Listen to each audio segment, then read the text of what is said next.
You're listening to the Talking Headways Podcast Network. Happy Monday. This is Mondays at the Overhead Wire, sponsored by our super generous Patreon supporters. I'm Jeff Wood, your host, and joined by Wes Marshall. Wes. Welcome back.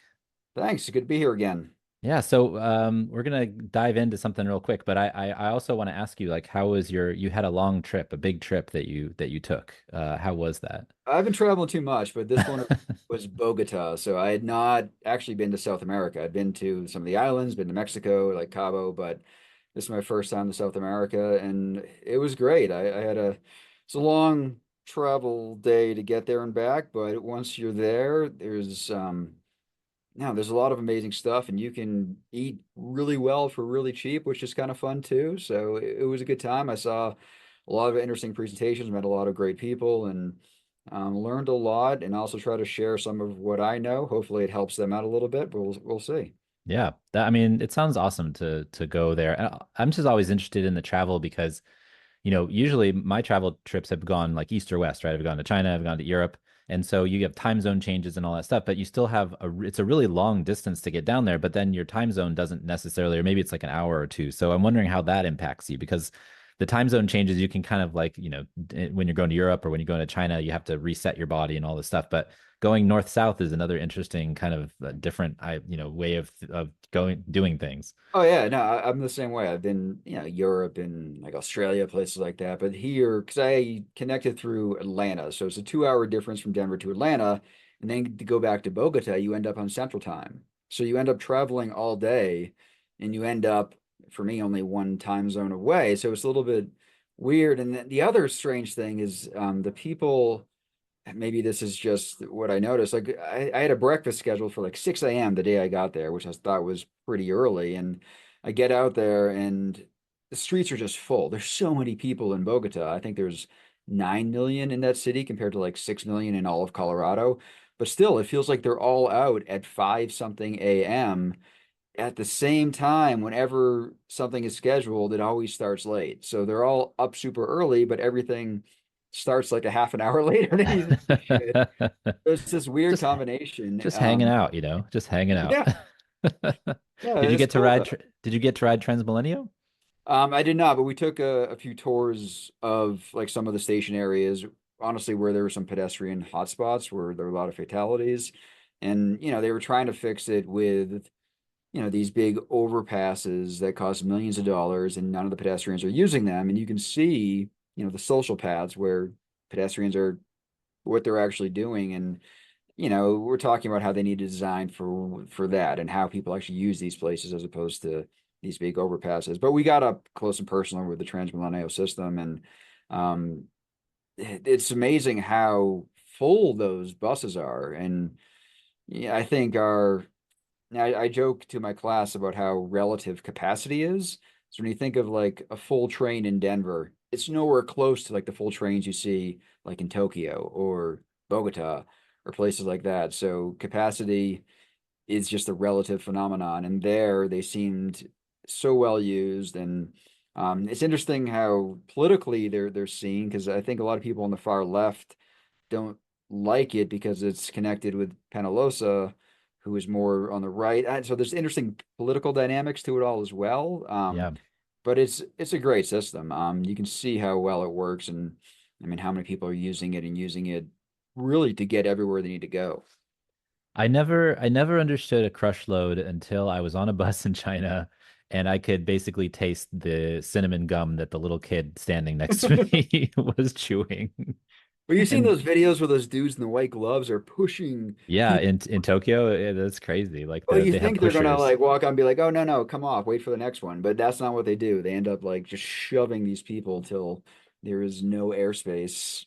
Yeah, I don't quite understand that because there's been a couple of times when I wasn't feeling like I had like something going on with me and I was in a BART train and it was like a little bit hot and I was always feeling like I was going to pass out. So I have no idea how people like don't like end up on the floor or just like if they're squished, they're just like sitting there like Yeah, and passed it's out. So it it's seems hard to hard. imagine that kind of like transit fullness. I mean, I was in the DC Metro a few times when a train comes by, you're waiting for your connection, and it's sort of too full, so you need to wait for the next one. But at the same time, it's nowhere nearly as full as those trains you're seeing in those videos. That's crazy. That's Yeah. crazy. Well, so last episode after we were finished, you were like, "Oh, so let's talk about," because I'd mentioned my cars are cholesterol, merch and all that stuff. Bit.ly/cars are cholesterol for folks who want to get some. But I mentioned it, and you were like, "Hey, I want to go on this kind of journey about thinking about, cities and transportation as you know biology to a certain extent." So I kind of want to get your thoughts on that because you wanted to explain it a little bit more, and I think we could have like a really fun conversation about this topic. Yeah, I was originally thinking of saving it for like your what puppies and butterflies, whatever you call it, at the Yeah, end section, but it's fun to talk about it at the top. So what I was originally thinking is, the cars are cholesterol, like the graphic is great, it's an interesting thing. I was just trying to connect it with, I guess, my own worldview to some extent, because I did my dissertation work on street networks. Yeah, there's the great logo there, for if any folks watching on YouTube. on YouTube. Um, so when I did my dissertation, I was looking at street networks, and a lot of people, you hear the ideas like, oh, living on a cul-de-sac is safer. So when people have kids, they move to these places. And what my dissertation did was try to see if that is true or not. And what I ended up finding is that, well, yes, it's true if you never leave your cul-de-sac, but the sorts of cities, the sorts of designs we need to support cul-de-sac design end up with those big, nasty arterials, and those cities end up killing like 2 to 3 times more people per population than the more gridded cities. So yes, you may get more fender benders on the gridded cities, but you get way fewer severe injuries, way fewer fatalities. So part of my thinking is I purposely at the time did not even visit these cities that I was studying, and the idea to some extent was to treat the street network, almost like archaeologists would treat dinosaur bones, right? Like we find all these dinosaur bones, we put them together, and then we can sort of tell how these dinosaurs lived and if they used their hind legs or how they walked, how they lived. And that was a little bit my thinking with the dissertation. I could look at a street network and you get a sense of how people behave. And it turned out to be true because I did subsequent papers on things like modal choice, whether people are walking, biking more, whether they're driving more, like how much vehicle miles traveled, the differences between these different types of networks. We ended up doing papers later after my dissertation on public health outcomes, whether there's higher rates of obesity, diabetes, high blood pressure, heart disease, all that sort of stuff. And there was like, and you can sort of tell how people use these places often based on those street networks. So to me, I always thought of the street networks as the bones. And this is something I think harkens back to, I think I was talking to, his name was Alex Marshall. He wrote a book called How the Cities Work. Yep. I met him at CNU, and this is the discussions we were having, I don't know, but around the time I was doing my dissertations, like 2006 or something like that. And he also talked about the ideas, the street network as the bones. So when you think about cars or cholesterol, I started going down other rabbit holes. Like, well, if maybe cars are the bad cholesterol and walking, biking is the good cholesterol, what does that make transit, the connective tissue, the intersections of the joints? Like, there's so many things you can think about. So that is sort of where I'm starting from, like my baseline. But I wanted to get your thoughts on how all these things can come together. Because when you think about cities and streets and people, like the metaphor for the human body for all this stuff, it makes a lot of sense. And you can kind of see the biological overtones and how cities actually function because they're way more complex than, just water through a pipe like civil engineers treat it as. Yeah, yeah. It's such a big topic because as we were talking earlier, I started to think about this and I went down this rabbit hole, and then all these news items popped up. I looked into the archive that I have about urban metabolism, and then all these, different news items and papers that people had written started popping up as well. And I couldn't quite absorb all of them, to be honest with you. There's so much stuff. But it seems like back in like Victorian era or something along those lines, people started really, or when they started figuring out like how bodies actually worked instead of like using the humors and things like that to figure out bloodletting or whatever they were doing at the time. I did take a class in college about like medieval health history, and it was really weird what people were thinking was the right way to do things. The miasma and the idea of just bad air and stuff like that, which was kind of right to a certain extent, but it wasn't really.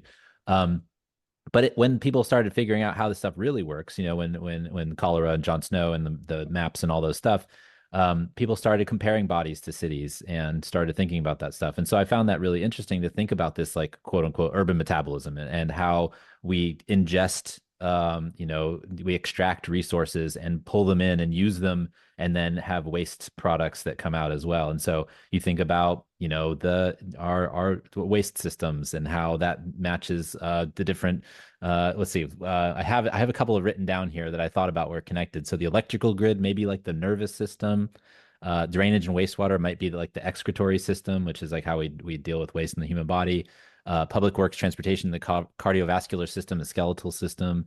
The parks and green space as the respiratory system for. So if we take like a larger look at it, there's probably each system in the human body you could probably compare to some way that we look at the way that we're building cities today. And so I find that interesting, especially as we move forward too, when we get to this point of talking about when we talk about urban metabolism, thinking about data metabolism and how much data we're creating too. And like, so thinking about the discussion that Michael Batty and I had a couple months ago about, the computable city, all this stuff.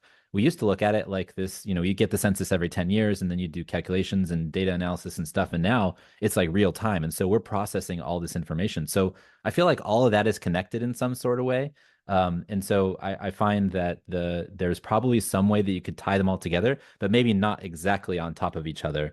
But there's probably something to be said about the skeletal system being the roads and the excretory system being the waste management and the respiratory system being the plants and trees and all the stuff that we want to put together and layering those on top of each other. There's probably some sort of a metabolic calculation you can make to figure out whether cities grow at a certain rate or not. And I think people try to do that actually. So that's kind of like what my brain started going to, but it's way too much information to try to distill into like a small sound bite. So that's how I did it. Yeah, no, there's some obvious ones. I mean, like you mentioned digestive system might be like sanitation department, or like the healthcare system might be like the immune system of our bodies. But I think the way I'm trying to think about it, bigger picture, is like it helps us see and understand our city's infrastructure and the people in it, maybe in a more integrated way. Like we can start thinking about, well, what are the empty calories of a city, right?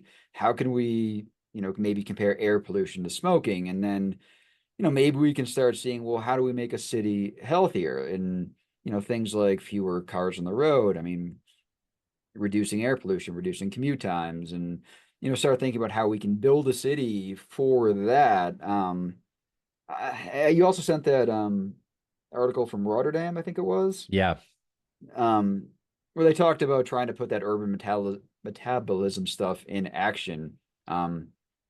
I know, I think there's also a difference between all these different systems we're thinking about, and then, thinking about things like cars are the bad cholesterol, bikes and pedestrians are the good cholesterol. Like there's simpler ways to think about stuff as well. Air pollution might be just like the toxins in our bloodstream, like the intersections are the joints. And you When you need think, you need yeah, filters, right? You need filters. Well, it's like something I always it's like something I always tell people, or I always think about when I'm talking about air pollution or air quality is like nobody would ever, well, some people do, and that's unfortunate, but nobody would ever like go in their garage, close their doors, and let their car run because they know that, that's going to end poorly for them. And so you're doing that on a larger scale outdoors, that can't be good for us. And so you need some sort of system or filtration to kind of clean that up, or you just don't do it at all. It's like going vegan, right? You decide that you're just not going to have all these things that you think are going to be bad to your system, meats and whatever else. I don't subscribe to that personally, but it's how some folks feel. Um, and so yeah, I get your gist. Um, and I think that there's probably ways to think about it to a larger scale. It's just so massive that it's hard to kind of break it down. But when you get to like the little vignettes, like the cars are cholesterol, or maybe the air pollution is like the cleaning toxins out of the blood, you might be able to like tell little stories to get the point across. yeah. I mean, you could say parking lots, and this corresponds to what you were just saying, and maybe parking lots for like the fatty tissue, or um, when you have a car crash or a fatal one, that's kind of like having a heart attack. Or, when you think about, well, what would congestion pricing be in this scheme? Is that like a medicine? Is that like some sort of lifestyle? Are you going to the gym It's like now? a Like, diet. yeah, is that your diet? I don't know. Like, so there's different things you can think about that simplifies it as opposed to thinking about all the system level stuff and all that urban metabolism research seems to be pointing to.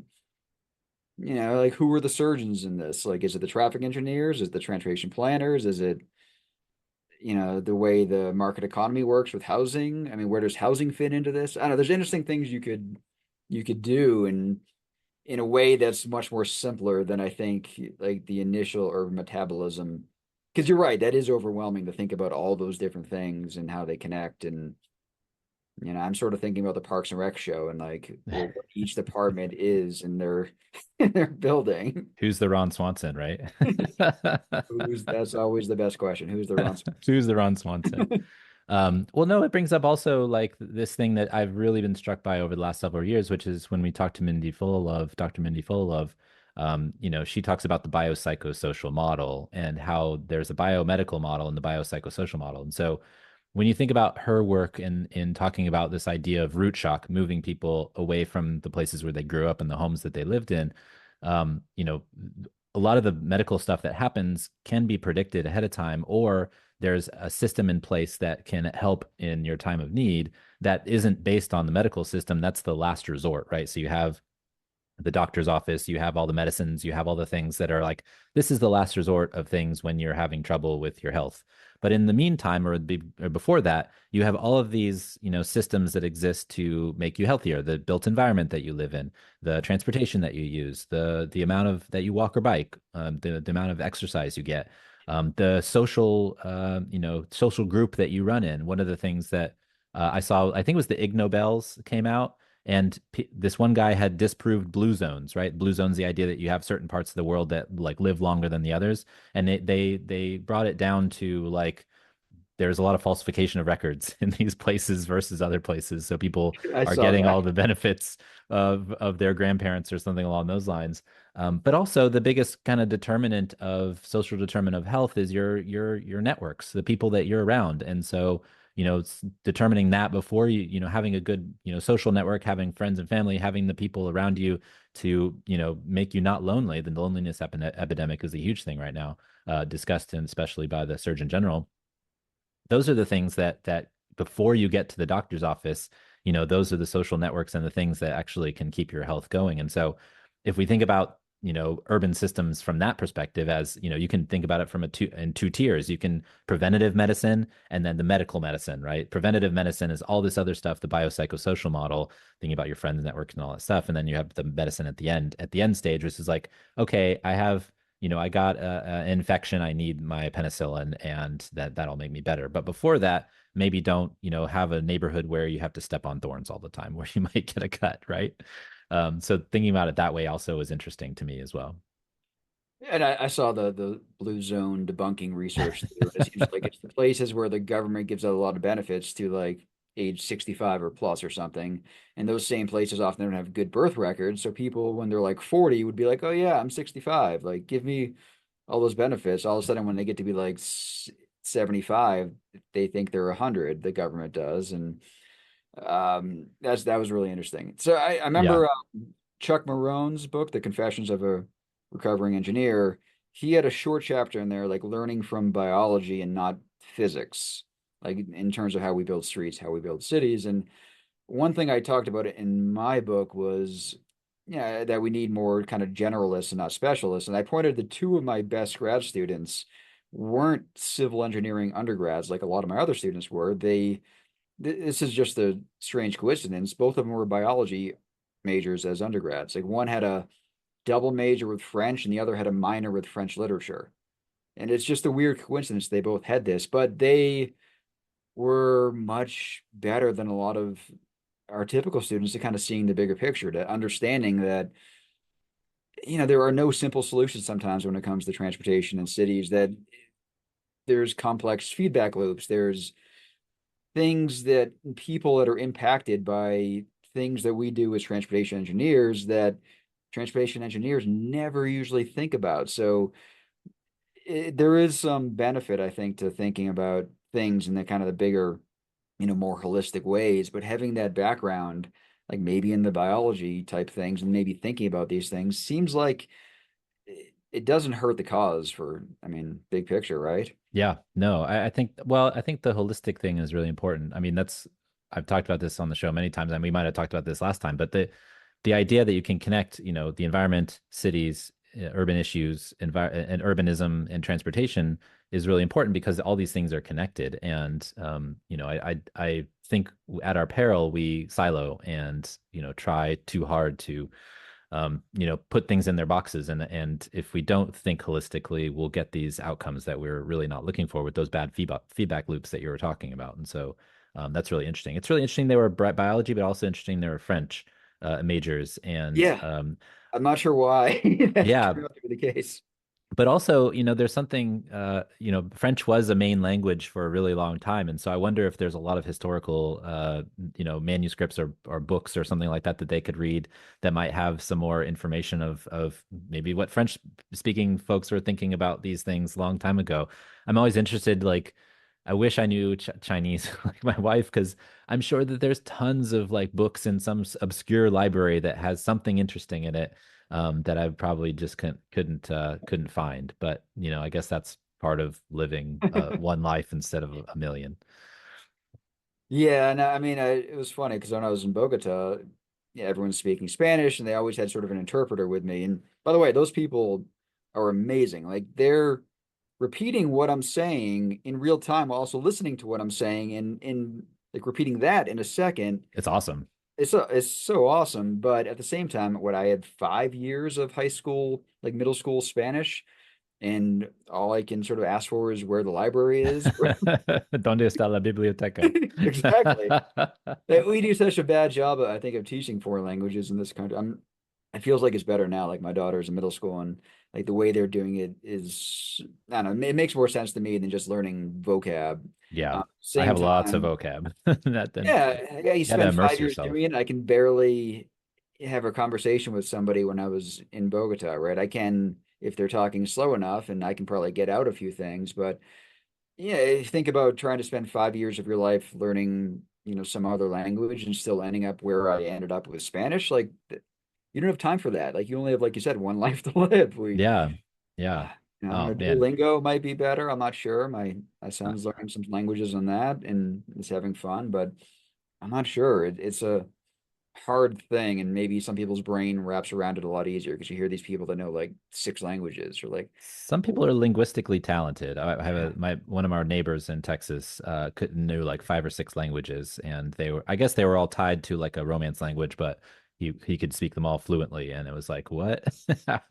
I wish I was like that. I wish my brain worked that way. yeah, But mine doesn't either. And some of these like professor types that were in Bogota with me, they didn't need a translator. They just started speaking in Spanish, and yeah.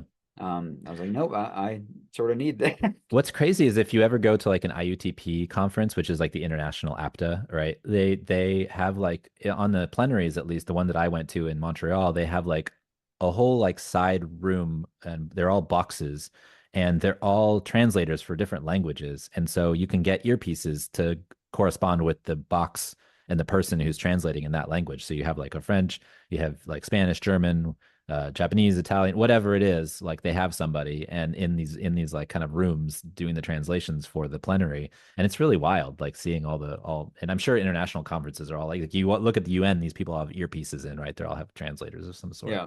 which No, is it's really so cool. Like fascinating. they gave us headphones too. Like even when we did some of our walking tours some of the hot spots, I could just throw on the headphones and people were having like a powwow. I could just walk away and kind of explore because I could still hear them talking and getting the Yeah, translation. I didn't have to like stand right next to them. So it was actually pretty useful. I could go that's take a lot more pictures of the streets and the intersections than I would have if I was right up listening to them talk. that's awesome. Well, I want to hear from folks. I want to hear from folks what they think, if there's like any like biological connections to planning, transportation planning, urban planning they have on their minds. Send in theoverheadwire@gmail.com. Feel free to let us know, and I'll share those with Wes. Because it is interesting to think about those connections between the two, and there, I'm sure that we've all seen the slime mold that recreates transit networks, transportation networks, right? You've seen that where somebody puts like pieces of food at major urban centers, and then they have the slime mold recreate the subway network or something along those lines.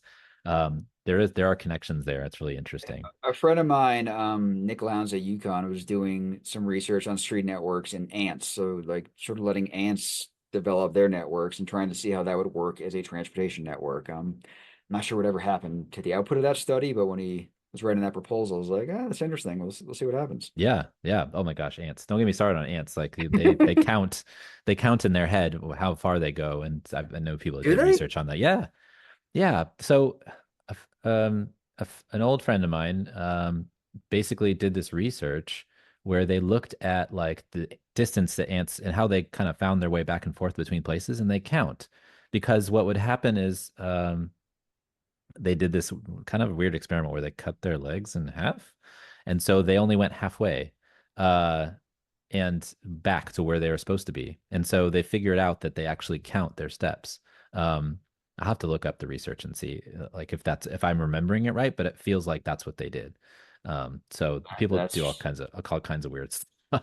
really interesting, and I'm glad I'm not doing research like that where I have to cut off half of I the know why would you, like. I was thinking like why would you do that in the first place? But apparently somebody did, and it sounds like a little bit like animal cruelty of Oh, certain sorts, but ants, oh, I don't in know. my high school biology class, I had all these fruit flies living in my room because my like term project was on their eye color, and I had to use like ether to put them asleep and then count how many of different eye colors. And um, I think in the end, I used too much ether and they all died. Like it was just Oh my gosh.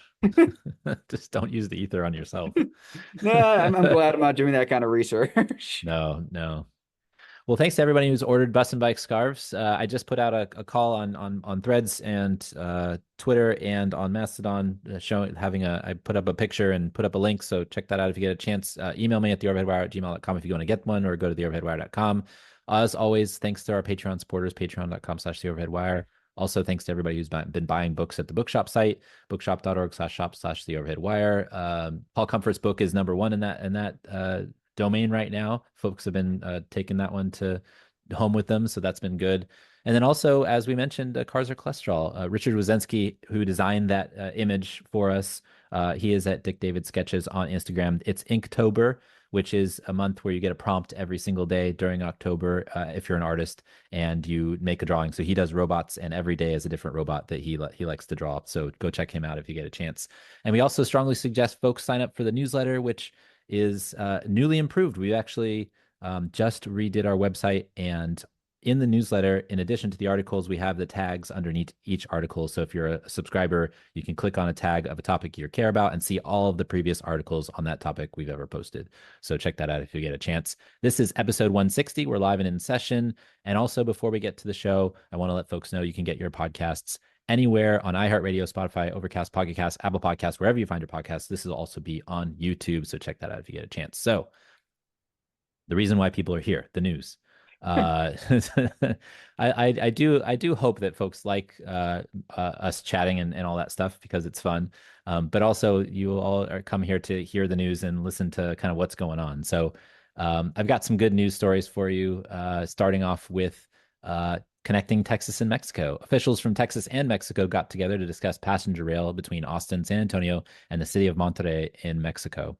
The line would be promoted as increasing commerce between the two cities and mirrors a Mexican expansion plan that would connect Mexico City and the Texas and Arizona borders. However, the biggest barrier would be funding, as TxDOT is now focused on expanding roads and a line between Houston and Dallas that has Amtrak's attention as well. This was by Christella Jones in My San Antonio.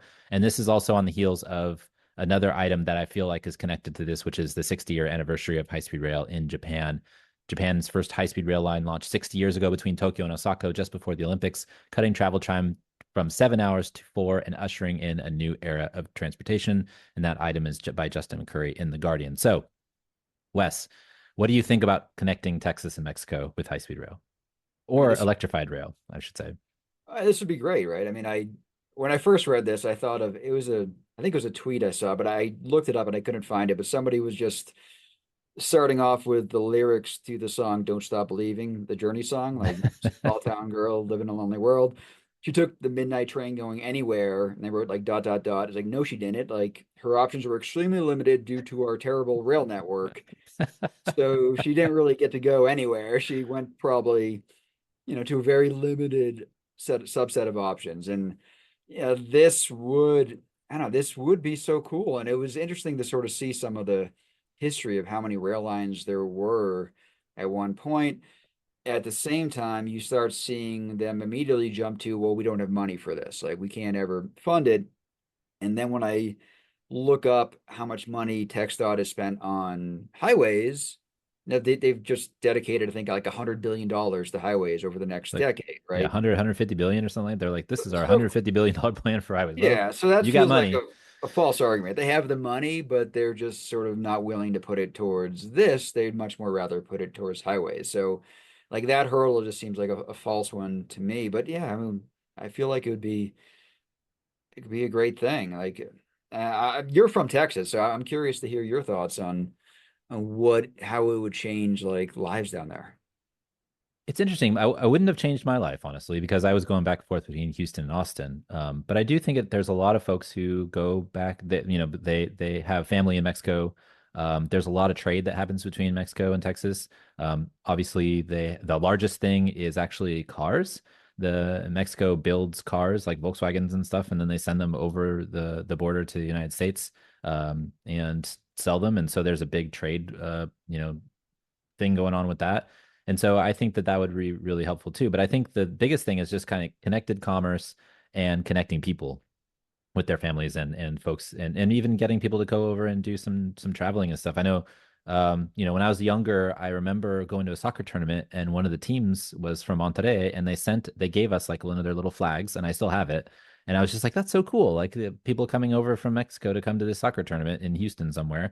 And just like those types of connections, I feel like would be very valuable. People could come from, Monterrey and go to a soccer tournament in Austin, and they could just go for the weekend and go on the train, and they wouldn't have to drive up through San Antonio and up the I-35. And so I think those types of connections would be really fun and really important. I do think you're right about, there's plenty of money in Texas to do this.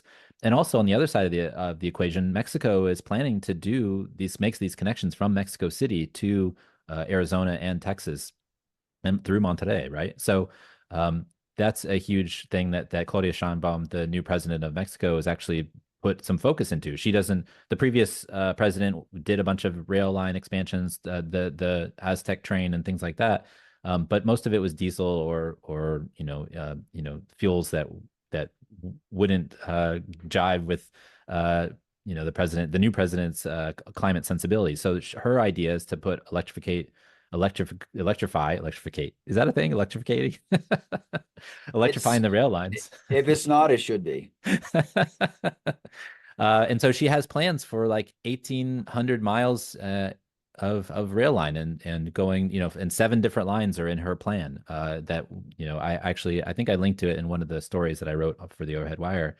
But there's a big plan down there, and so it's only it's only realistic to actually make the connection between those lines that are going to Mexico City and going north towards San Antonio, Austin, Dallas, Oklahoma City, and beyond. And so, those connections I think are going to be really important. And it kind of goes back to that idea of what Japan did in the 60s before the Tokyo Olympics, and, connecting all those smaller places that could be connected with a faster train. And I think that's something that we're kind of missing these days from our infrastructure discussion is we talk about airlines and we talk about driving, but what about a faster connection between smaller towns? One of the things that was happening here in California during the discussion about where we should put our high-speed rail line was, well, we should just run it up I-5. The only places that matter are Los Angeles and San Francisco, so just connect those two, which you leave out 3.5 million people that are in the Central Valley in these huge growing places like Fresno and Bakersfield.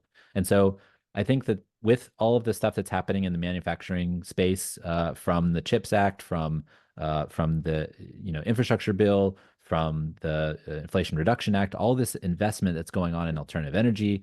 What if we had a transportation network that connected all these places that were doing the manufacturing, and you had these of the ability to go between these places, and if you could take a train to anywhere, like the Journey song said, you could go somewhere, right? And so you could go to these smaller places, and it connects the economies of these places. And I think that that's a really, really big important point of this is that you're not just connecting San Antonio, Austin, and Monterrey, you're connecting a number of the towns along the way. And I think that's the same with Tokyo and the Shinkansen was you're not just connecting these two major cities, you're connecting some of the places in between. And so you're bringing them along in your economic development plans.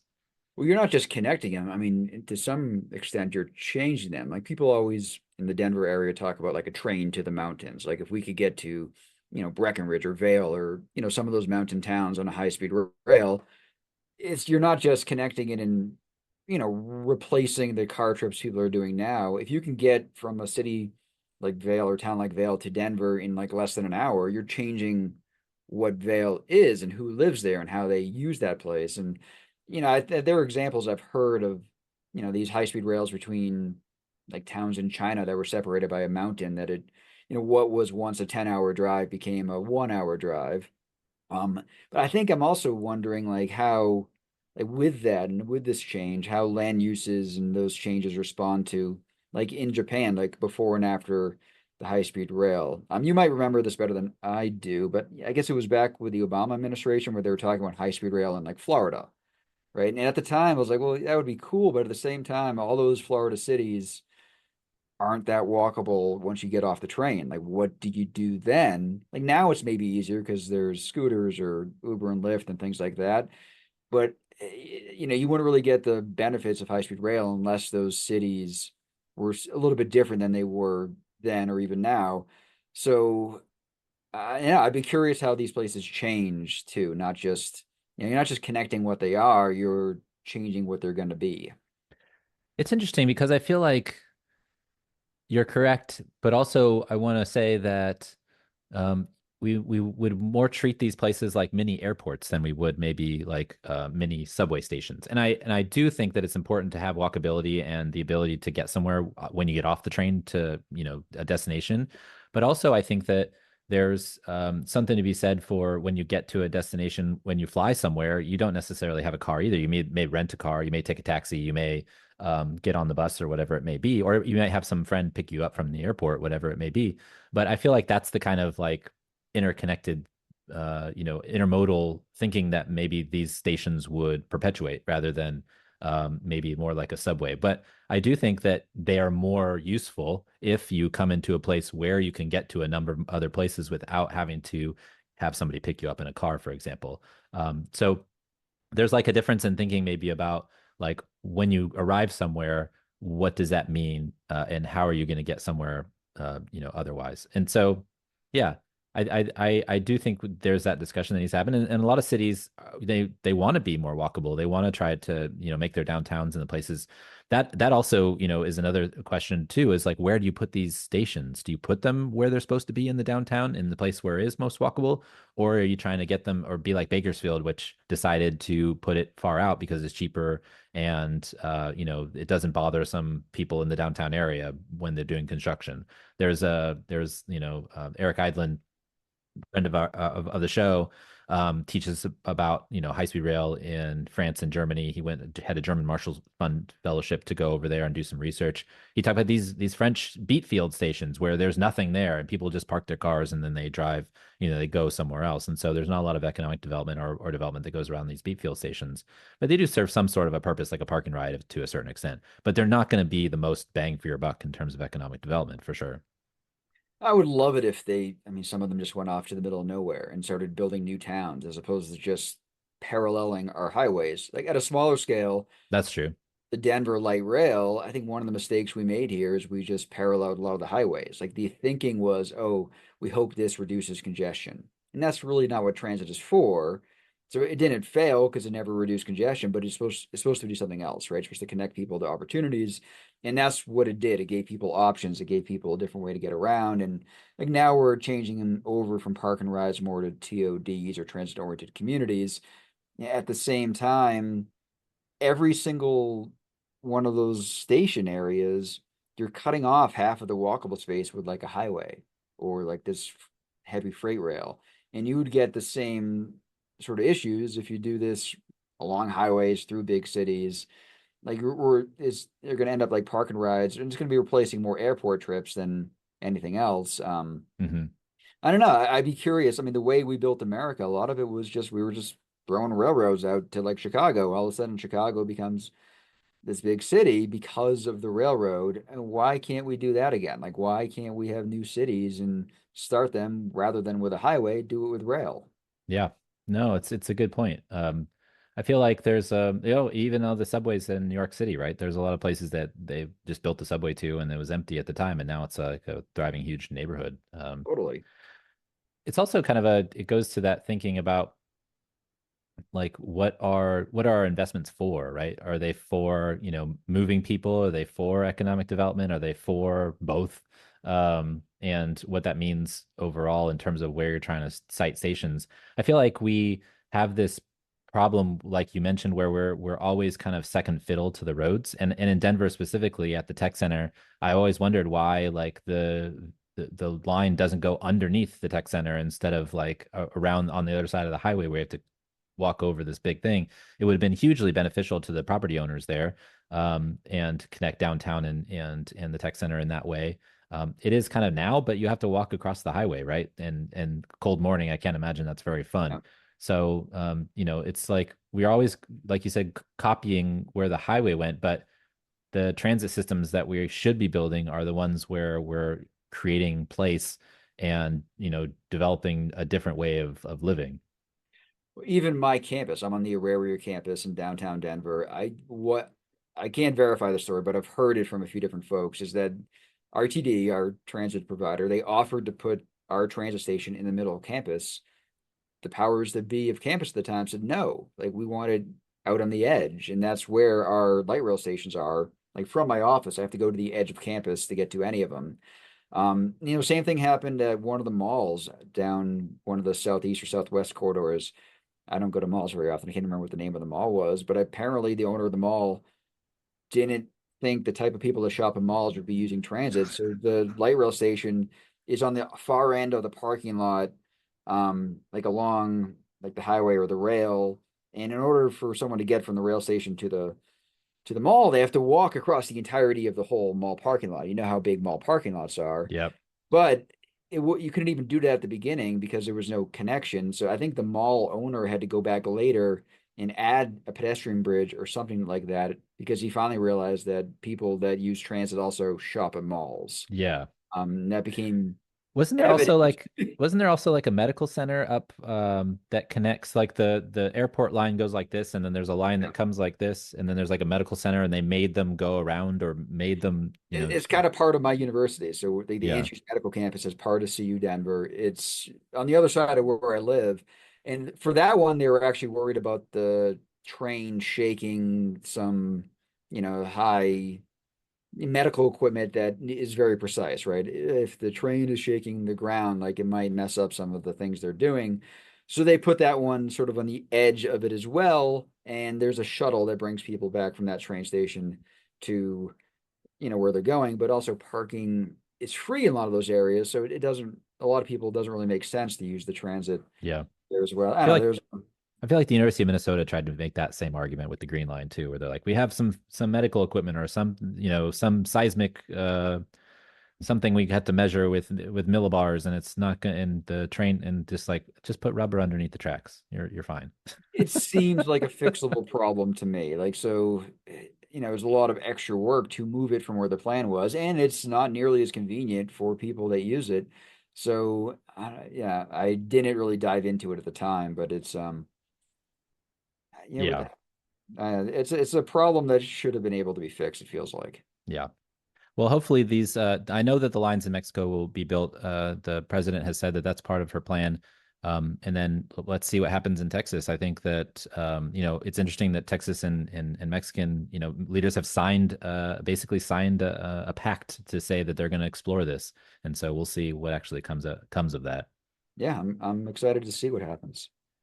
All right, next up, maps show hazards and migration. As the U.S. population shifts, much of the growth is happening in areas prone to wildfires, flooding, and extreme heat. The sprawl increases demand for infrastructure and services while placing more people in the path of extreme weather, undermining gains in building codes and resilience efforts. This was by Mira Rojan Sakul and Nadja Popovich in the New York Times. This was a really cool, like interactive map. They showed where migration was happening, but also where kind of some of the hazards are, and they overlap with each other, obviously. I was hit in the face with the sprawl. I'm wondering what you what you took away from this one. I think the first thing I took away from, I mean, some of these articles in this whole list you had was just how Yeah, awesome the maps were. yeah, they're great. Like, there's some great graphics. There's some great before and after. There's great maps. So that was, they're really fun articles to kind of flip through, especially for me. I also, in addition to the transportation courses, I'm teaching like a intro to GIS course, right? So I'm Hmm. always looking for cool maps to show people. Like I remember a bunch of years ago, I went to Edward Tufte. Do you know that guy? Yeah, Like he yeah. does those envisioning information things and sort of has a great presentation on how important the visualization of our data is. And like, a lot of this reminded me of that. I also saw an article, I think a couple days before you sent me these, that Zillow's going to start giving information about climate risk on their Oh, I house thought they already for did that. sale. They've made an announcement about it. They made an announcement, so is it on there already? I thought maybe when you start, or maybe it's a different, maybe it's not Zillow, but Redfin, or somebody has, they have like flooding, the flood maps or the 100-year floodplains or something like that. You can like turn on the layer or something like that. Yeah, no, I think there's I think what I read, there's five different areas, like categories of information. So flood, wildfire, wind, heat, and air quality, along with some insurance recommendations for this. Because one of the things we actually did in my GIS class was show that a lot of these places that are most prone to like wildfires or floods are attracting a lot of in movers. And not only are these people being put at risk, but it exacerbates the risk in these places. So there seems to be a disconnect between all of this in a way that, like, we're not spatially organizing ourselves in a way that helps any of these problems. And yes, I get it. I'm a guy that loves going to the beach, and being in Denver, that's one of the things I miss. So we always go to Cape Cod every year and spend some time there. And I look at some of the sort of the houses for sale, and some of them are way lower than you would think. And the reason being is because that house, like I did the math on one of them, I try to look at how far the coast is coming in. Hmm. Like in 8 years, that house would be gone. Yeah, Like that's why that house is a fraction of the price. Or you hear about these houses in Nantucket that would be like a multi-million-dollar house selling for like 200 grand because it's going to be gone in a couple of years. yeah, So it's an interesting sort of problem that we're still attracting people to these risky areas instead of trying to attract people to places that are lower risk. At the same time, there are fewer places that are lower risk too. So I think Denver is one of those places, but it's, there's different risks, right? yeah. I think it was on Instagram or something. I saw like the in North Carolina on the Outer Banks, there's like they have every other day. It feels like they show a picture of a house getting broken down because it finally the ocean caught up with it. And then that I mean that goes to the also the discussion that they're having in Galveston. That was one of the other articles that I've shared with you. I have a whole list of them. There's a bunch of Washington Post ones about the Galveston and flooding in North Carolina and repairing roads and all that stuff. But the Galveston one specifically, Galveston is interesting to me because I grew up in Houston, and you always hear about how there was this huge. It's like 1906 earthquake in San Francisco. There was a 1900 hurricane in Galveston. Galveston was the largest city, was the state capital. It was the place for commerce because it was right on the ocean, right? But it got wiped out completely by this hurricane in 1900, and so they actually backfilled the land. They raised it up like 5, 10 feet, and then they built this huge seawall. And now people, developers see there's value to living near the beach, like you're talking about, but they're like inching to maybe a little bit outside the seawall, maybe a little bit on the side. And it's like, are you serious right now?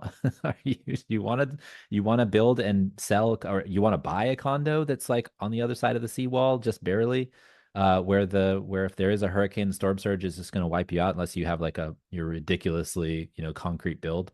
That some people have done, like that you see these pictures in Alabama or wherever of somebody that decided to build a storm home, and it's the only one left on the ocean after it get comes through. But you know, they want to keep doing this, and so people are putting themselves at risk by building these homes in these places because they have access to the beach. That history of Galveston was super interesting to me. I didn't really know all this. I mean, the fact that 6,000 people died in that hurricane in 1900, and Hmm. then, around 1930, they literally just raised every building, and there's this amazing before and after graphic of a house that was raised, and they built this elevated walkway for pedestrians that became the sidewalk. Yeah. And it was way higher than where the original sidewalk was. But then you see, what do they have? Like a 17-foot seawall they built. And Yeah. like there's that one example of like the Riviera buildings that were on the water. They used to have a pool, but the pool's gone, and now these three buildings or two buildings are right on the edge of the water. And a lot of it, I grew up in the Boston area, so a lot of it reminded me of the fact Boston was built on wetlands or marshes. Like a lot of it, something like 1/6 of Boston was just fill. Yeah. They took some of the hills in Boston, they covered the marshes and wetlands, and things like the Trinity Church I've heard have like 4,500 wood pilings keeping it up because it would just sink otherwise. And I think it's similar for Lower Manhattan had some of this, Tokyo, like San another Francisco. Yeah. San Francisco, the They filled in Netherlands. a lot. I think the Netherlands did it differently. They built some dams and pumped out the water as opposed to just filling it. But it's really interesting. And like one of the places we go in Cape Cod, there's these it's near like Nauset Beach. Now there's three lighthouses. I think they're called the Three Sisters. And they're sort of on land and a little bit further up from the beach. And when this last summer, I was looking at the map and they had moved them like two or three times over history. Like they used to be here and then they moved them here because like the ocean keeps coming further and further in. Yeah. It's like, and you just sort of realize that someday like Cape Cod will be gone. Like Galveston, you can only fight it for so long. And then it becomes a question like, is it worth it? Like, are we using tax dollars for this kind of stuff? And Yeah. does it make sense to keep going back to these places that are having these 1,000-year floods like every other year? If you know the definition of a 100-year flood or something, it means that in any given year, there's a 1 in 100 chance of you having a flood to that level. But those numbers don't, they're being thrown out the window because we're getting these floods way more often than statistically we should be able to. I think in Houston, right around Harvey or something like that, Hurricane Harvey, which dropped like 50 inches in like 3 days, which is an insane amount of water. They had like in the last 5 years or something, they had like 300-year floods. So yeah, the new math is not working out for it. Um, there were three things I wanted to mention about these things, and I've been writing a little bit about this recently, and so I've been thinking about a little bit more about it. But I think there's three kind of important things to consider when we're talking about kind of migration, climate change, insurance stuff, et cetera.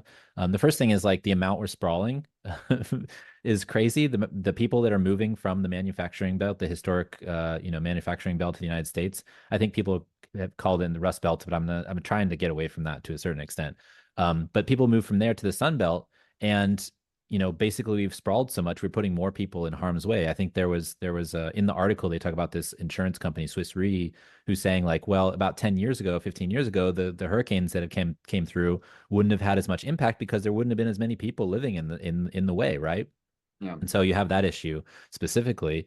And so we're incentivizing the sprawl. We're incentivizing people to live in these dangerous areas. The second thing is like the amount of storm damage and potential and risk is driving up these insurance costs, which is making some of these companies leave states altogether.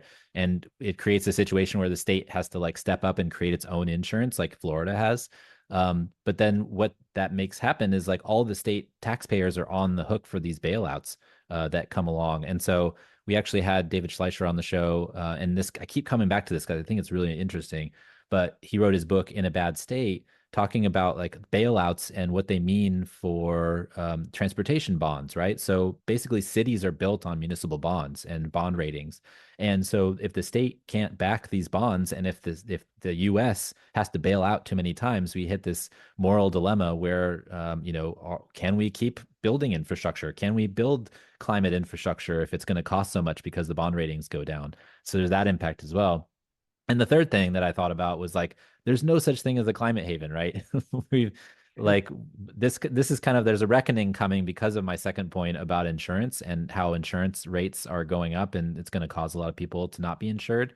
You were talking about the houses that were only going for like $200,000 because they would be 5 million, but instead, the insurance rate's probably crazy on them, and they're going to be gone, so it's only worth like 100,000, 200,000 investment, if that. And so I think this is actually going to lead to like a new migration period. And so you're going to have to figure out, and this goes back to that discussion we're about having about high speed rail and where you put stations, right? Is like if people are migrating back to the industrial core of, of the Northwest, Northeast, then where do you put the houses? Where do you build the infrastructure? Where do you have people move to? Is it in the core cities where you can, create more climate resilience, or are you going to just keep sprawling again and put them in more harm's way because there isn't a climate haven? So those are the three things that kind of came to my mind as I was thinking about this, and as I've been thinking about this over time, is basically if people are there is going to be this migration. We had this migration before; it put people in harm's way. We're going to have this migration again. What are we going to do next time? It's funny because some of those articles on Asheville you sent, they literally said that real estate experts were touting these Asheville as a climate haven, but then what do they have, 2.5 feet of rain in 3 days, and Yeah. hundreds and hundreds of roads were closed, and it's yeah, it was interesting to see some of the stuff of what they want to do, like the spongy roads that are permeable and stuff like that. Um, I don't know. We have to think differently. We have to do something differently because we can't keep recovering to the yeah, on the regular basis we've had to do from all these sort of things. Oh, one other point, is Rust Belt not a word we should be using anymore? I didn't know that I was I feel on the like list. I also wrote about this a little while ago too, is like there's what's the best way to put it? Like mentally when folks in like places like Detroit, there's a story that they tell themselves over and over and over, like we're not good enough, or we're not growing population, we're shrinking cities, we're all these things. But then recently, they actually had a growth in population because of all the stuff that's Oh. happening there. And so I feel like it changes the whole narrative of the place. And so that's my thinking, anyways, is that like if we stop calling place the Rust Belt, maybe it will not be the Rust Belt anymore, right? Yeah, It'll but be it's a funny because manufacturing belt. I think of Rust Belt as like these cool recovering cities now. I don't think of it as a negative. I If it was me living in one of those places, I think I would own it. Like, oh yeah, Rust Belt. Like Oh, let's okay. go. Yeah. I don't know, but I'm not from those places, so I maybe I'm mistaken. I mean, I don't want to speak for anybody because I am not either, but it's just kind of the idea that I had is trying just to help change the narrative in some way and not call it like a historic manufacturing center rather than the Rust Belt. I guess Rust is it has a certain connotation, but you're right. I mean, there is also like, hey, there's these lots of cool places that have Oh yeah. these good bones. Every time Um, I go to one of those cities, it's always better than I thought it would be, right? You're like, oh yeah, this is kind of cool. Then you go to some of the newer cities, and it's like, yeah, I don't know. It's a lot of glass and steel, and it doesn't really feel like looks looks the same as everywhere else. right. So I mean, I love a lot of those cities, and I don't know. If it was me, I said I would own it, and maybe they do it at I don't maybe know. I somebody mean, can it's tell. it's it's so tricky language these days. Like, what are you supposed to say and not say, and when you're going to get in trouble? But I that was me, not necessarily any like um, larger theme or anything like that. Maybe there's other people that are doing the same thing, but I just want to interesting. make sure I wasn't missing something that No, I don't think oh, so. like But maybe we are. I'll have to look that up. I'll have to look it up. or Um, somebody from those places can just yeah, just enlighten send us us a with note and let us know. Do yes. you still use Rust Belt? Is it still kosher to do so? All right, next up, a quick build roundabout. A new quick build roundabout system. The Nebraska Department of Transportation's new roundabout in Ashland, Nebraska, has won an innovation award. The project, costing $1 million instead of the typical $4 to $5 million for a concrete roundabout, used a modular system of recycled plastic planks bolted to the existing concrete. This approach eliminates the need for full intersection reconstruction, reducing construction timelines from several months to just weeks. This was by Ben Thorpe in Equipment World. I posted this article, and it was a little bit like an advertisement for this company, but at the same time they did give a lot of really good information, and I actually went back in and looked a little bit deeper about like what it was, like whether the planks were plastic and whether they were recycled and things like that. But it is interesting how much it costs to build around just a simple roundabout if you're going to reconstruct the street and all that stuff. I don't know what do you think about this? Like, is this something that you come across in teaching your classes, like how much stuff costs and time to build it, and whether that actually means it's going to get built or not? Yeah, it's part of it for sure. And like with this, like even if you're I mean, the way they compare the prices in this, they're comparing it to the concrete roundabouts. But if you compare it to one signalized intersection, it's way cheaper than like one signal. It's definitely going to be over $1 million to do anything like that. And like roundabouts are cheaper even if you did the concrete version. But then if you talk about what they're doing here, it feels like to some extent they're learning a little bit from some of the quick build bike infrastructure we've been doing over the years. Denver's done a lot of quick build traffic circles. There's one like right along my one of the routes I take to bike in and out of work. I saw them sort of drawing the white circle in the morning, and when I came back that afternoon, it was done. And all it is was a bunch of these rubberized curbs that they use for the bike infrastructure. They made a circle out of them, and they just filled it with asphalt, so it's like 6 inches high. Hmm. That was it, and it was built in one day, and it was pretty cheap. And maybe someday they can make it out of maybe more permanent materials, like you did see with a lot of other tactile urbanism type stuff, but it works well as is. And even with the stuff we're talking about in this article, even though they say it lasts 10 to 15 years, like the guy in the article says it should last like 25. Like that's what their data is telling us. I'd never heard of the America's Transportation Awards, but apparently it won one of those awards. I'm sure there's plenty of awards that exist that I have no idea about. Then We it should did, just, you know what? We should just create an awards like show and like, yeah, the Streets Blog does. They have a Street Seas, right? They do the Street yeah. Seas award. So maybe we should just create the Wes Overhead Marshall awards. inaugural transportation awards, This and is then more in give your out. ballpark, man. No, you got to put your name on it. Um, So there's one example from San Francisco. Have you seen that one? I couldn't find where in San Francisco it was, I but there didn't was see a that one. picture No. of it. And then there's a great quote from the guy, the construction company in Nebraska. He's like, I'm more of a concrete guy myself, but That's a great endorsement, right? Like yeah, I'm a concrete guy through and through, but this is pretty cool. yeah, How that much does an intersection cost with lights and stuff? Like how much does that usually run? Like if you put oh up a it traffic light. yeah, it's way more than anyone would think. I mean, just usually the signals these days and like the components that need to go with it, like the thing that we place on the side of the road there. I mean, we're talking over $1 million.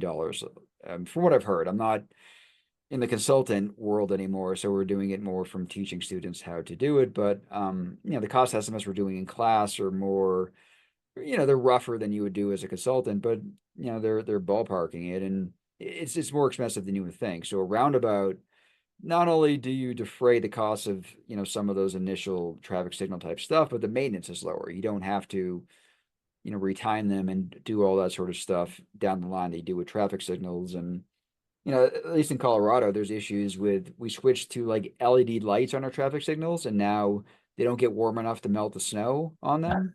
Right. So there's issues like that roundabouts solve all those problems, and we also know they're safer. There's a huge reduction in fatalities, severe injuries.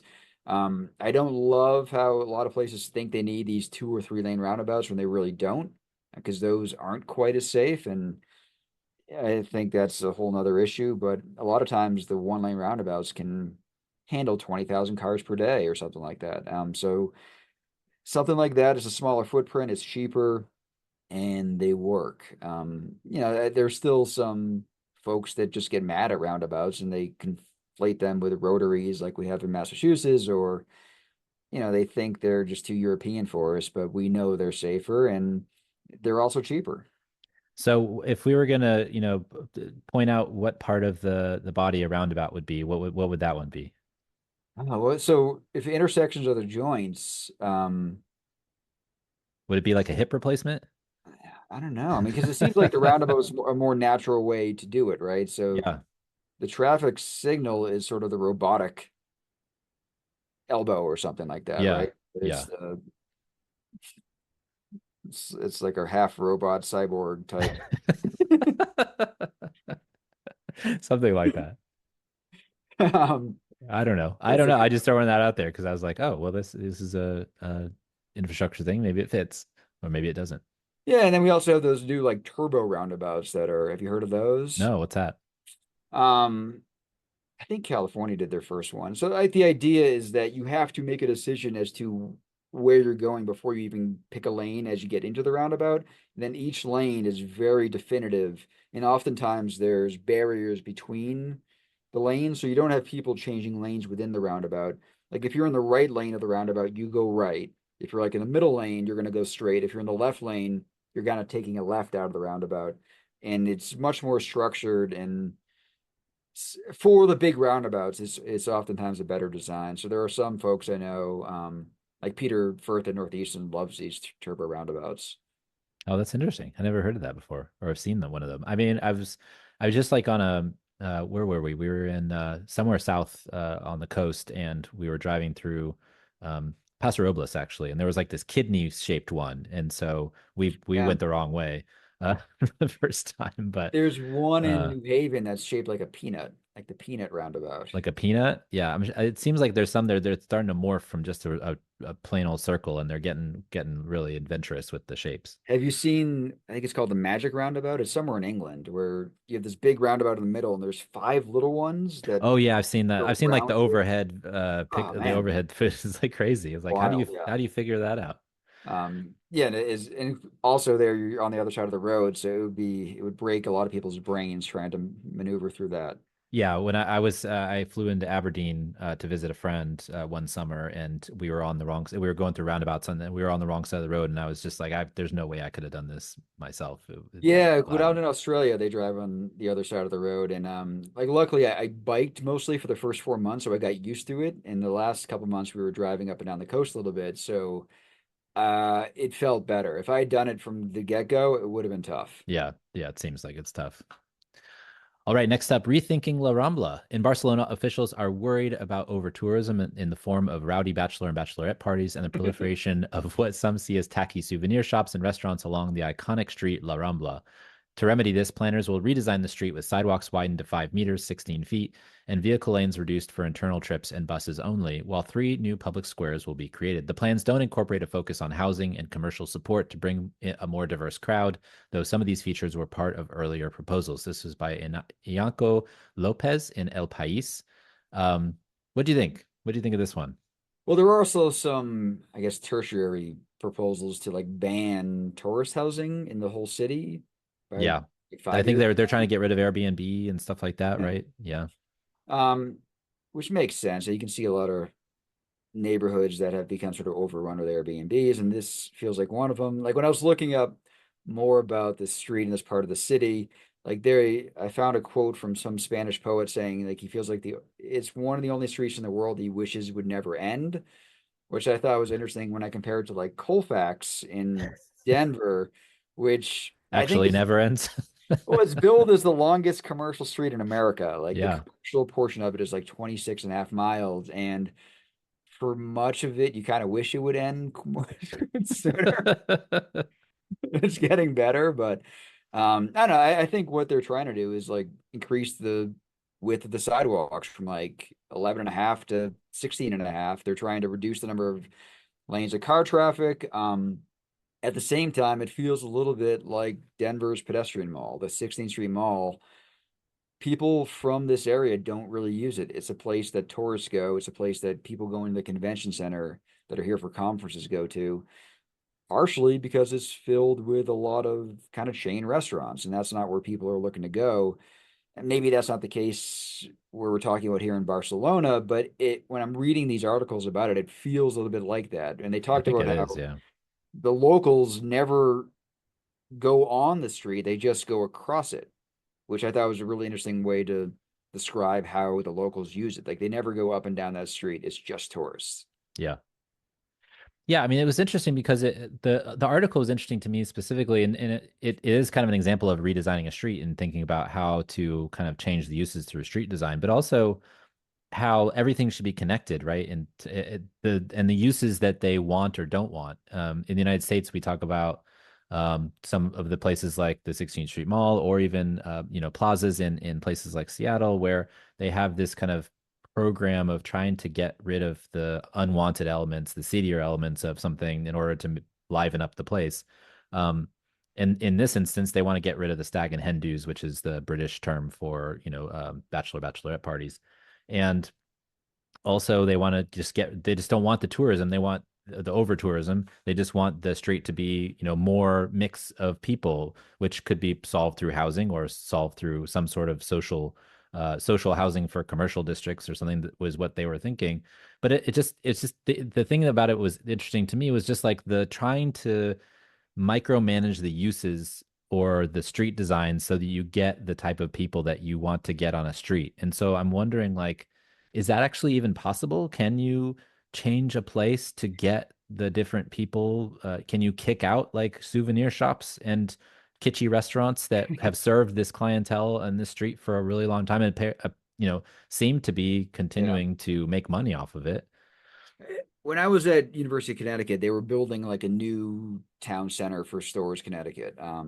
And one of the meetings I remember going to, like the master developer, the way they talked about like filling this town center with shops and whatever, they called it casting. Like they're trying to cast, like they need Uh-huh. like an ice cream shop and a cookie shop. Like they're trying to make sure all the things fit together and become greater than the sum of their parts. At the same time, yeah, it feels a little bit un-American not to be like, well, like here's how much it costs. Whoever wants it, come get it. And with respect to your other question, that Seattle article that you linked to, where they talk about New York City and Bryant Park. Did you read that part? Yeah, yeah. And how that was, Movable chairs and all that stuff. well, it was a place that was known for drugs and whatever else back in the 70s. And then instead of trying to kick out the bad elements, they try to make it more appealing to everyone, right? They try to open it up. And that was the way they designed it, like you were saying, but also adding like places for people to play chess and all this sort of stuff. So over time, it became, I guess, what they wanted versus what Seattle's doing. Uh, I don't know if this is, when I read this, I was like, is this really true? Like anyone with a drug conviction can be like taken out of the park? Apparently, that's what the deal is. That seems But how crazy do to you me figure that too. out? Like, do you ask everybody in there? Like, do you have a conviction? Do you have a conviction? Yeah, no, that seemed bizarre to me. That's sort of the stay out of drug area. So, um, I'm not sure how that would work in practicality, but at the same time, I mean, Denver's got a lot of homeless folks, and there's certain neighborhoods where like they're on the sidewalks, with tents or things like that. And like, yes, you don't want to criminalize homelessness, but like, I also can't walk out your front door and have people living on your sidewalk. Like, you can't have your kids walk to school if that's what the environment is like. And I don't know. So it was a tough situation that we're put in, but it seems like New York was more on the right track. Like, try to make it nicer, better, try to improve it. And it's a little bit different than what Barcelona's dealing with, like rowdy bachelorette parties. It feels more like a Vegas problem, Yeah. than Seattle or New York City. But, they're still trying to micromanage our places, which doesn't seem like the right approach. Yeah. They want to create some sort of a guardian, like a guardianship, so people feel ownership of a space, right? That was the kind of the theme for the article from Seattle. Who wrote that article? Samuel Wolf in the Urbanist wrote that piece. Um, but yeah, I'm always interested in like what is the right kind of urbanism? Like what's a healthy urbanism? And what does that mean? Like how do you get it without disenfranchising one group or another? We just had Vishaan Chakrabarti on to talk about his book, The Architecture of Urbanity, and he describes urbanity as kind of this mixing of people and places and stuff like that. And I found that very compelling, but at the same time, it's hard to make all that work with some of the built environment stuff that we've done. Like some shops may not work in the place where they should work, or mixing of people may not work in a place where you're not New York City and you just don't have this massive amount of people because there's less density. And so, in a place that's not as dense, in a place that's not as dynamic, how do you create that dynamic feel? And some people do it with kind of that placemaking or that casting as you're talking about. I mean, we talked on the show recently about the Grove in Los Angeles with in our 500th episode with Ken and Joseph, and Yeah. also with Kevin Kelly, and thinking about how they've created a space by designing it right and making it so that people feel. But it's hard to do. Like you can design that five different times. You can design a lifestyle center to replace them all, but only one of those might work out because of some serendipitous thing. It's hard to make it work every time. Well, that relates to the title of that Barcelona article, like that tourists want an authentic city, not a theme park. Yeah. And a lot, and I mean, as you know, I've been involved with like CNU and the New Urbanists for a while. I've been going to their conferences. And I mean, to be honest, a lot of the new urbanist developments, feel more theme parky. Like they look the part, like they have all sort of the elements you expect in new urbanism, but at the same time they don't actually meet the ideals of new urbanism. Like they're still surrounded by these giant parking lots, or there isn't really the mixed use, or there isn't maybe as much housing in mixed in with the commercial. It's still sort of separated. So they still sell it as new urbanism because people are willing to pay a premium for that sort of stuff, but it doesn't really match. And that's one of the things I've been frustrated with over the years is that a lot of people look at new urbanist developments as a failure. I was like, well, no, we didn't really even try it. Like it just looks like new urbanism, but it's not. Like if we actually did the stuff that would say, especially on the transportation side, because I jokingly say that new urbanism is really a transportation movement. Uh-huh. It's been kind of co-opted as an architecture movement from the get-go, but if you don't get the transportation right, it doesn't work. If you don't get the architecture right and you get the transportation right, it still works. It could be better, but it still works. And um, it feels like that to some extent with what they're trying to do in Barcelona is trying to not make it like a theme park. They want to actually make sure it works like a real city, like a real place. And it's a tricky line to straddle, right? I think it's hard to, there's two things. Like it's hard to do on a parcel by parcel basis, right? Like new urbanism or any development where you're trying to change the ethos of a place.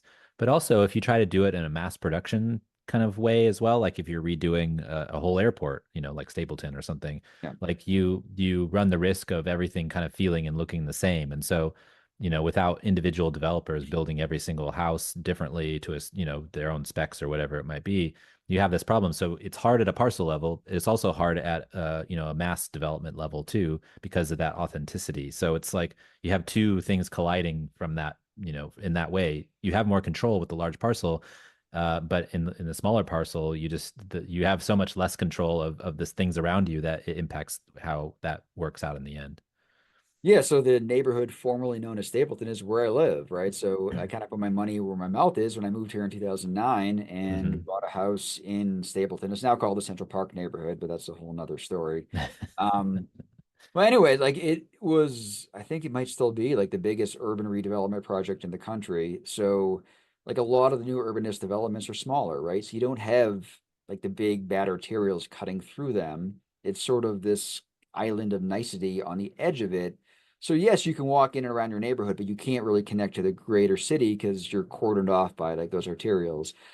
Central Park neighborhood or Stapleton, it's big enough that we have these arterials going right through it. So I've written like a paper over the years showing that, yes, it's much better than a lot of the new suburban developments. At the same time, there are places where it could be better, and especially along those arterials that, they throw up a sign that says you should be going 30 or 35, but I pull out my radar guns and I've seen cars going over 70 on them. And it's not because of an enforcement or education problem, it's because they were designed for that, right? So it's gotten better for sure. We've done things like yeah, we've added a bike lane on one of the big arterials. It's a protected bike lane, and I would still probably bike on one of the parallel routes, but the bike lane itself has acted as traffic calming. A lot of the roads that were over designed in terms of number of lanes, we've cut back on and added better bike facilities and traffic calming. So it is getting better. It's evolving over time, but it's a different animal when you're doing something at that scale versus one of these smaller developments that tend to be what you see. Yeah. When they did the design for Stapleton, do you think that you're just talking about the roads and the networks? And I'm just thinking about like when I go visit my sister and brother-in-law in Bakersfield, the roads are super wide because they've planned for like a 6-lane road going everywhere. But even though it's only one lane, these roads are ones you could probably have a drag race on, and it's like, and not and not blink. But the design of the roads is so wide, and I would wonder if like a developer when they got the parcel, they're like, I don't want to spend all my money on the roads. I actually want to, build housing on here, and I want to get as much money out of it as I can. So maybe I should just put more housing and make the roads as narrow as possible, and like, then you don't have to worry about the asphalt later on, replacements and stuff like that. I just thinking about it from that perspective, from like just like an economy of the place, and thinking about, and the same thing with roads, highways too. I mean, we've taken away so much, that the work that you and Norm did on the parking lots in New Haven, right? Like thinking about all that land that got taken away from usable uses, just feels like it's something that some of these large scale developers would want to do. But then, is the city the one that's not allowing it to happen? Is it the transportation department that's not allowing that to happen? Is it the fire department? I mean, obviously there's lots of answers, but Yeah, no, for that paper I wrote about Stapleton, I interviewed Peter Calthorpe. He's, hmm the big new urbanist founder and designer of Stapleton. I interviewed like Peter Park, who was the planning director at the time, and like a lot of the stuff I heard is that there were some frustrations, like they were allowing maybe narrower streets than they would have otherwise, but at the same time it was like an exemption. So like Peter Park was worried that like these things they were allowing weren't embedded in the code for the future, that when they went back to fix something, they might have to revert to like what the current guidelines are saying that would be wider or whatever it might be. Peter Calthorpe was more on the side of like he was trying his best, but he was limited by, I mean, honestly, our traffic models, like the kind of stuff I'm talking about in my book. hmm um, planning not just for cars today, but planning for cars 20 years into the future and making sure we can accommodate all those cars. So there's like a one-way couplet that's really unnecessary, cutting right through like the town center, the original town center in Stapleton. But that was trying to be a way to catch some of the traffic on some of the nearby arterials, which isn't really needed. Or even, some of the big arterials, they're actually not even that big. They are just two lanes in each direction. I think a lot of people in the rest of the country would be like, oh, that's tiny. But they still are pretty fast. And especially when you go to the newer part of Stapleton or Central Park, it's north of the highway. hmm It feels much more suburban up there. Like the arterials are bigger, the house lots are bigger, the commercial is limited often to like car washes and stuff like that. The kind of stuff that, like my part of the neighborhood, we have tons of restaurants. Like when I first moved to Denver, and we were coming to downtown all the time to go out to eat, and now there's 30 good restaurants in walking distance to my house. We don't have to go that far. Like it's a much more, it's made the shift like Barcelona's talking about from feeling theme parky to feeling like a real urban place. yeah, yeah. I often think about that, like after the initial idea is put together, and then any extensions of that idea. What does that mean? So in Texas, like the opposite of where I grew up in Kingwood. On the other side is the Woodlands, which was designed by E. McHarg. And his initial village that he designed is very, it's designed with nature. It's Oh kind of yeah. his ethos and stuff like that. But then when you get further out, it just becomes more and more sprawly suburban. The roads get wider and everything else. So whenever somebody does like one of those initial designs, like this is how it should be throughout the whole neighborhood, and then when the developers kind of take over afterwards, they revert to standard. Usually, it feels like. Yeah, no, at the time when they built those first houses north of the highway, I think the developers were worried that nobody would want to live up there, like with very good reason. But at that time, they got lucky because the housing prices skyrocketed. So all of a sudden it was overflow. People had to looking for houses, ended up there. So it got off on the right foot by getting people up there from the get-go. At the same time, they thought they needed to give them like slightly bigger lots and stuff like that in order to entice them there. And like now when you go up there, there are some great streets and stuff, but it doesn't and maybe over time, I think part of Stapleton was an airport, so there were no trees. Like, and now the trees are like 20 plus years old in parts of the neighborhood. So it starts to feel like the rest of what you would expect in a city like Denver, but it takes some time. So I have hope for the northern part of it, the neighborhood, but they've limited themselves to some extent because of the highway, because of their arterials, because of the lot size. But they still have good greenways and they built schools into the neighborhood and there are commercial areas, but mostly it's chains and car washes and stuff like that so far. Yeah. This is a non sequitur, but how's the altitude? Like, does that do anything? Um, I'm In used to terms it. of Like, walking and stuff, I guess, yeah, you get used to it, right? yeah, So now like when I remember last time I went to TRB, I took a long bike ride with one of my buddies from college. He lives in Northern Virginia, and he was huffing and puffing, but it was for whatever reason easy for me. I guess I train at altitude. Like that's you do. where I'm doing all my biking. So I don't know. I think when you come here from out of town, maybe.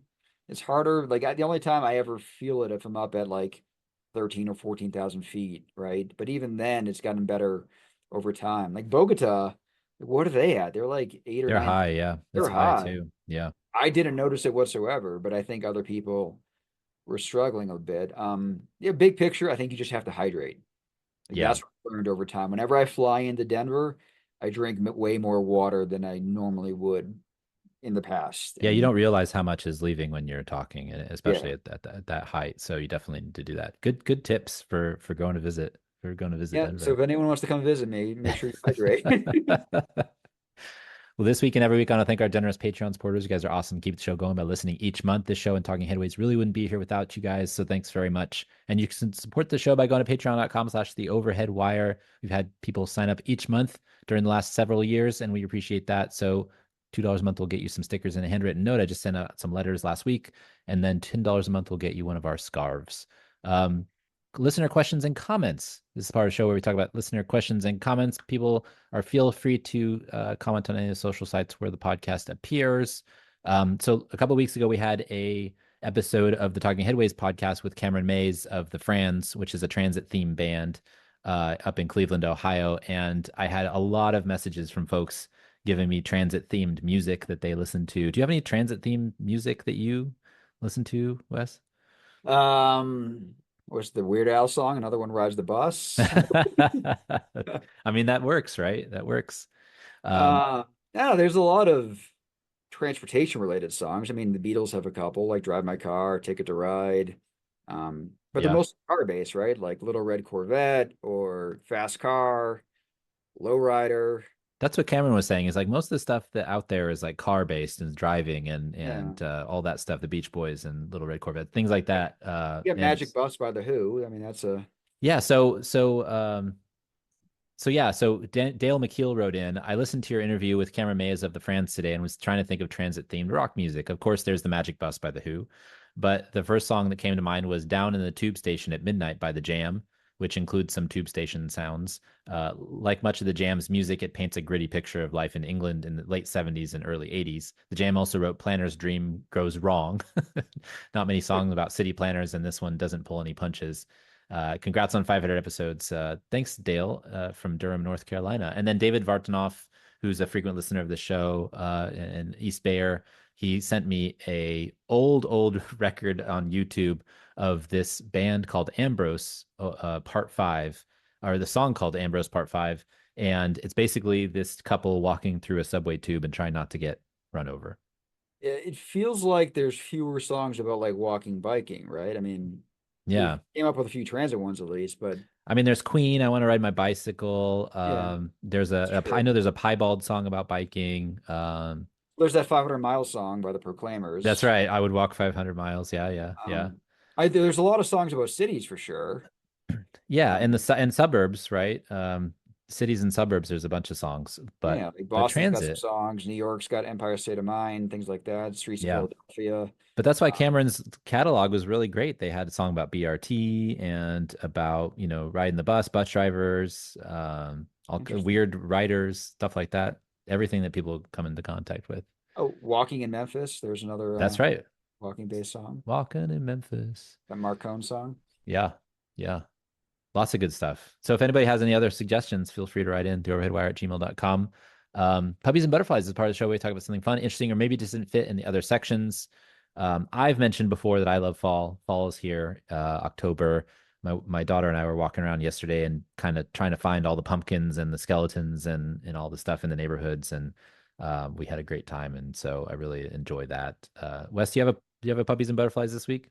So my wife and youngest are out at an apple orchard today, like buying cider donuts, which are my favorite, doing stuff like that. And that made me think of how much you love fall. So that was actually on my list is talk about how much Jeff loves I love fall. it. Love it. Like Yeah.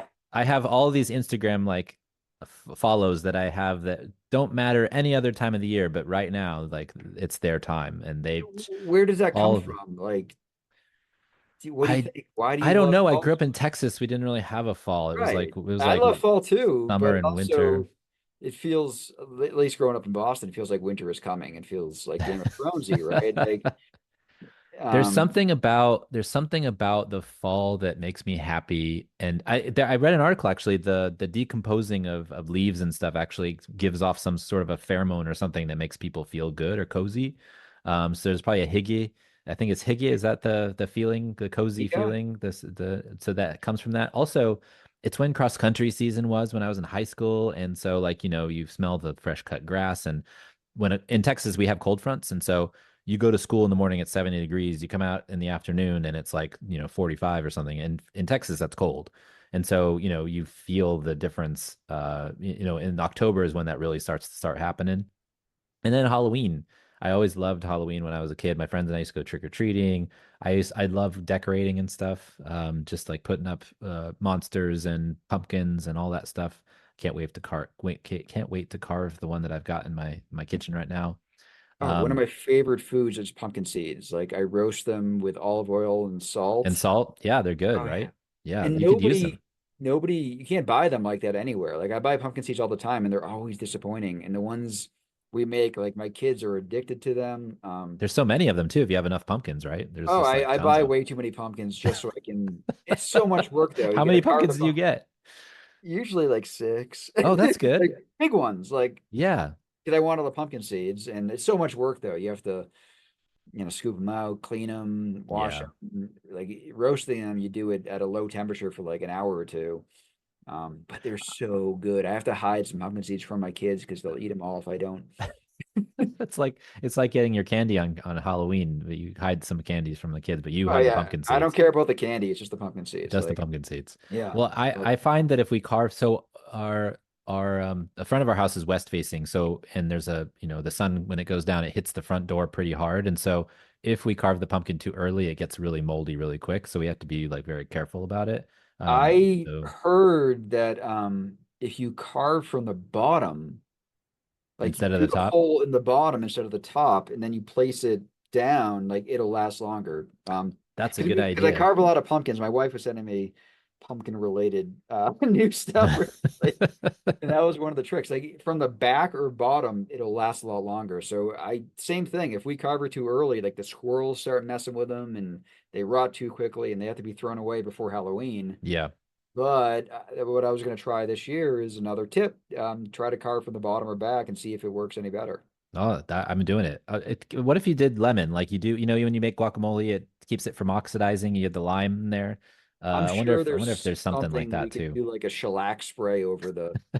You could just shellac the inside of it, like some of those old stave churches in Norway that are still around from 1200.